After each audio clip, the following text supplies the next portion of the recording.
April 8th is the day we have all been waiting for. A total solar eclipse will pass directly over central Texas, bringing over 4 minutes of dazzling totality to parts of our KVUE area. Now, ahead of the big day, we wanted to talk about the basics of how a total solar eclipse happens and a few of the cool things that you can likely experience during the big day. So, how does it happen? Well, a total solar eclipse happens when the moon passes between the Earth and the sun, and from our perspective, the moon completely covers up the sun.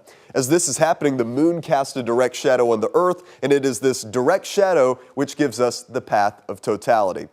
Now, I caught up with Brian Brewer. He has been writing about and researching total solar eclipses for decades. He walked me through how this process takes place.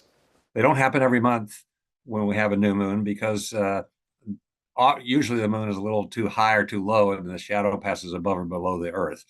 But if you get lucky and you're in the right place, you can see this fantastic spectacle in the sky. There are two words that I want you to be familiar with. That is the umbra and the penumbra.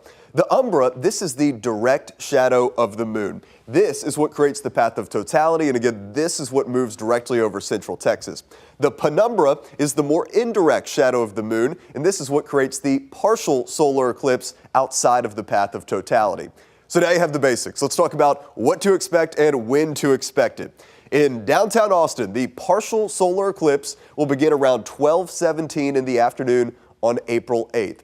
At this time, you'll start to see some of those cool shadow bands, very similar to what we saw last fall with the partial eclipse. Maximum eclipse, or totality, in Austin will begin right around 1:36, and this is when the really breathtaking part of the solar eclipse will begin. As totality begins, there's something I want you to look for. We call this Bailey's beads. What you're going to see is a little glimmer of light, a little bead of light on the fringe of the moon. What you're seeing here is actually really cool. This is the last little bit of sunlight going through the mountains and valleys on the surface of the moon, and it creates these beads of light called Bailey's beads. Eventually, we have just one or two beads left, and you get a diamond ring effect, and then complete totality. Right as the shadow sweeps over you, it just turns dark.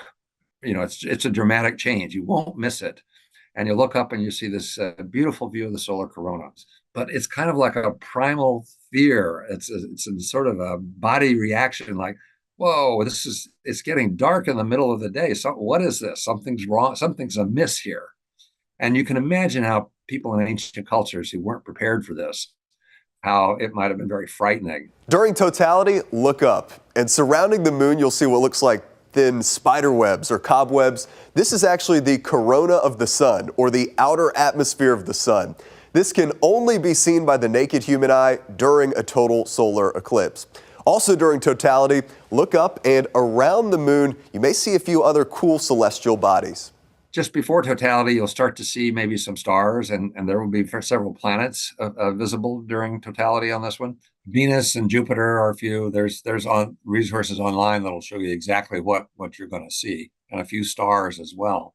After you've taken the time to look up, look down and take in what's happening all around you. There will be a 360-degree sunset everywhere you look along the horizon.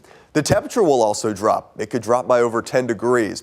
Birds, animals will start acting a little bit differently, thinking that it's night outside. Now, totality in Austin will last for about 1 minute and 46 seconds, but across the hill country, there will be some places like Llano and Burnet over 4 minutes of incredible totality.